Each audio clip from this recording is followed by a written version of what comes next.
પાટણ જિલ્લાના વાતાવરણમાં આવ્યો પલટો. રાધનપુરમાં ગાજવીજ સાથે કમોસમી વરસાદનું આગમન થયું. રાધનપુરના કલ્યાણપુરા, મોટી પીપળી, સાંતુન, કમાલપુર સહિતના ગ્રામ્ય વિસ્તારોમાં ભારે પવન સાથે વરસાદનું આગમન થયું. દિવસભર ભારે ઉકળાટ અને ગરમી વચ્ચે અચાનક વાતાવરણમાં પલટો આવતા વરસાદી માહોલ જામ્યો તો વરસાદ વરસતા લોકોને ગરમીમાં મળી રાહત. તો બીજી તરફ વરસાદની આગાહીના પગલે વરસાદ વરસતા લોકોને ગરમીમાં રાહત મળી છે.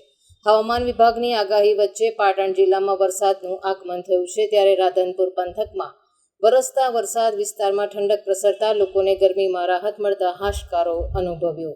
જ્યારે ખેડૂત વર્ગમાં વાવેતર કરેલ જુવારના પાકમાં ખેડૂતોને ફાયદો તો ક્યાંક નુકસાનની પણ ભીતિ સેવાઈ છે.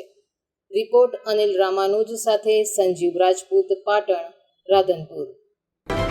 જોતા રહો TV9 ગુજરાત, નિર્ભય, નિષ્પક્ષ, નિરંતર.